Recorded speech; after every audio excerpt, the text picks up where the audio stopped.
আগামীকাল সন্ধ্যা 6টার সময় তফসিল ঘোষণা হবে এবং আপনারা আগামীকাল সন্ধ্যা 6টার সময় তফসিল ঘোষণা করা হবে। মাননীয় প্রধান নির্বাচন কমিশনার তফসিল আপনার অনিয়ারে আপনাদেরকে জানিয়ে দিবেন। ঠিক আছে? ভাষণে উনি জাতির উদ্দেশ্যে ভাষণ দেবেন, এখানে তফসিল ঘোষণা করে দিবেন। আগামীকাল 11ই ডিসেম্বর সন্ধ্যা 6টার সময়। আপনাদেরকে ধন্যবাদ। আমরা সীমানা নিয়ে যে একটা খবর পেয়েছি, আমরা অ্যাডভোকেট অন রেকর্ড অথবা শর্ট কি বলে অর্ডার পাওয়ার পরে এ বিষয়ে কমিশন সিদ্ধান্ত নেবে। কালকে 3 আসন আপনার তফসিল কালকে ঘোষণা করা হবে। এখন পর্যন্ত সিদ্ধান্ত হচ্ছে 300 আসনে, কারণ আমরা এখনো পর্যন্ত তো কোর্টের কোনো অর্ডার পাইনি। অর্ডার পাওয়ার পরে যদি সংশোধন লাগে সেটাও সেভাবে করা যাবে।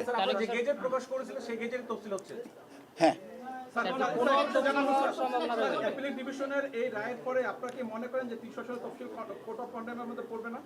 আমার মনে হয় না, কেননা এই কারণে যে আমরা এখনো পর্যন্ত কোনো আপনার অর্ডার আমাদের হাতে এসে পৌঁছায়নি। ভাই আমরা পাই নাই, যখন যেটা পাইনি সেটার উপরে নিয়ে কথা বলার থেকে না বলাটাই ভালো। আমি আপনাদেরকে আবারও বলছি, আগামীকাল সন্ধ্যা 6টার সময় জাতির উদ্দেশ্যে ভাষণে মাননীয় প্রধান নির্বাচন কমিশনার তফসিল ঘোষণা করবেন। আপনাদেরকে ধন্যবাদ। আইন শৃঙ্খলার ব্যাপারে না, আজকে আপনার তফসিলের সম্পর্কে জানতে চেয়েছিলেন, আপনি আপনাদেরকে তফসিল সম্পর্কে জানাতে চেয়েছেন। একই তো।